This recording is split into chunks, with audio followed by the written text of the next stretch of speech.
The history of Cartier. The most celebrated fashion and jewelry design houses of today weren't always huge international successes. Instead, their stories often began in the same unassuming way, with a skilled man or woman merely following their passion and perfecting their trade. Perhaps one of the most significant examples of this is the story of Cartier. What is Cartier? Cartier is a French luxury goods brand that designs and manufactures high-end watches and jewelry. Of all the great fashion and jewelry design houses in the world, few have reached the level of Cartier. In fact, Cartier is regarded as one of the most esteemed jewelry designers in the world today. However, much of the company's origins are in the craft of watchmaking, rather than jewelry. Cartier brand history. Cartier was established in Paris in 1847, when its founder, Louis-François Cartier, took over his master's workshop. Despite immense uncertainty and unrest during the ongoing French Revolution, Cartier continued to see success and growth over the next decade, opening the first Cartier boutique in 1859. In 1874, Louis-François' son, Alfred Cartier, took over the business. Alfred's business acumen was far more advanced than that of his father, and it was his ambition to grow the business quickly. Alfred was instrumental in introducing Cartier into the royal houses of Europe and beyond, with Cartier's designs becoming particularly popular with King Edward VII. Cartier enjoyed immense success in the late 1800s, and eventually opened a showroom in Paris's Rue de la Paix area in 1899. While Alfred was successful in establishing Cartier as the go-to choice for the French elite, it was his sons, Louis, Pierre, and Jacques, that would bring the Cartier brand to worldwide renown. Pierre, Louis, Alfred, and Jacques Cartier.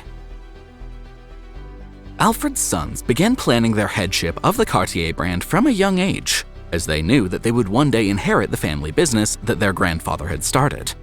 The three brothers had grand aspirations for transforming the business from a local destination into an international luxury powerhouse. The brothers began their journey by dividing up a map.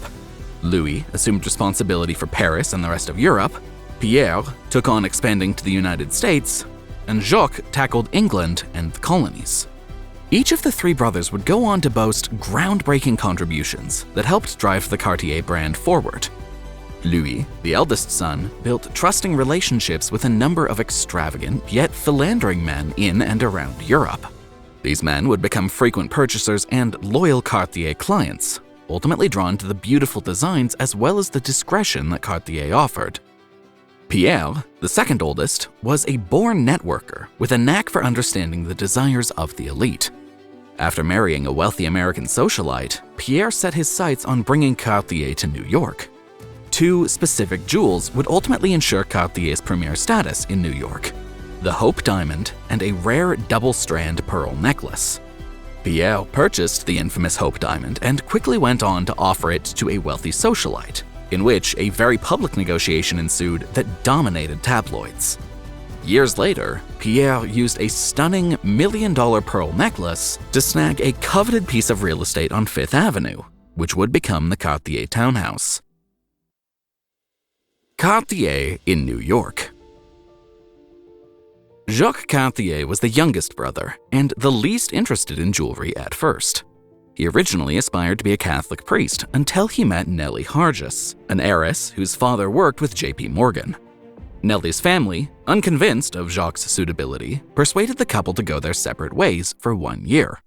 If the couple still wanted to marry at the end of the year, the family would support it. To distract himself from the prolonged separation, Jacques immersed himself in his work. His part of the global map was England and the colonies, so he traveled to India and made connections with gem-loving Maharajas and immersed himself in the jewelry trade. His travels helped to inform Cartier's signature Eastern-influenced aesthetic. Ultimately, through an array of beneficial networking opportunities, smart strategic decisions, and advantageous marital partnerships, the Cartier brothers managed to grow the locally celebrated brand into an international success that still exists more than 150 years later. Cartier remained under family control from its founding in 1847 until 1964. Today, it is a wholly owned subsidiary of the Swiss Richemont Group, but remains headquartered in Paris, France. Notable Cartier watch collections. As you've seen, Cartier has an extensive history with watchmaking and design, and they've pioneered many trends and innovations in the watch industry. While every Cartier watch is exceptional, there are a few influential collections that have transformed the way we look at timepieces. Santos. In 1904, a friend of Louis Cartier named Alberto Santos Dumont, a famous Brazilian pilot, commissioned a watch that would allow him to tell the time while flying. Thus, one of the first wristwatches was born in a time dominated by pocket watches. The Santos featured a large contrasting dial, making it easy for Dumont to read at a glance without losing focus on his plane's controls. The Santos watch went on sale in 1911, and Santos Dumont's celebrity status helped propel the wristwatch toward being a popular must-have fashion accessory for men at the time. Tank. Louis Cartier created the Tank watch in 1917. The watch's design was inspired by the new Renault tanks seen on the World War I battlefields. Louis presented the prototype of the Tank watch to General John Pershing of the American Expeditionary Force. Over the last century, several different variations of the Tank watch have been introduced, including the Tank Solo, Tank Anglaise, and Tank Française. Pasha de Cartier. The Pasha was one of the earliest water-resistant watches. The story goes that the Pasha was originally commissioned in the early 1930s by the Pasha of Marrakesh, who requested a watch suitable for swimming, though there is no substantive proof that this watch was actually made for the Pasha of Marrakesh. In 1985, a large masculine watch was created to make a statement while staying true to Cartier's inherent elegance.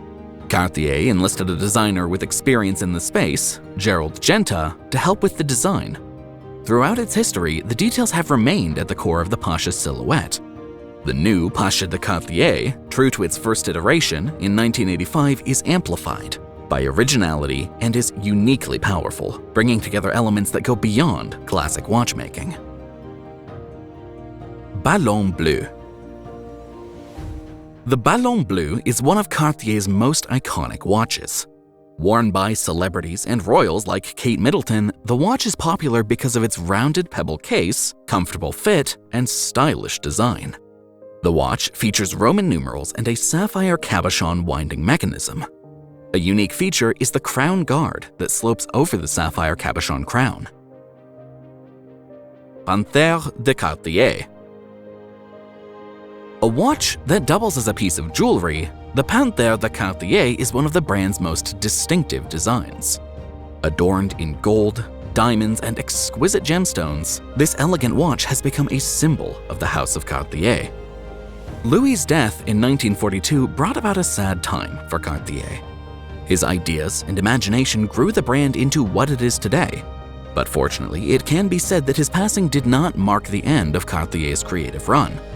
Thanks to the inspiration of Alain Dominique Perrin and Jean Toussaint, Cartier continued to flourish, introducing the almighty Panther, a symbol of Cartier, into the jewelry and watch line. Still today, Cartier continues to push boundaries and challenge perceptions with its Concept ID collection. Utilizing a completely transparent ceramic case sealed from the air to reduce resistance on moving parts, the Concept ID2 is a watch that could well have come from the future. Its titanium movement is manufactured with such precision that lubricating oils are no longer needed, and its fiberglass mainsprings and carbon crystal balance are resistant to magnetic fields.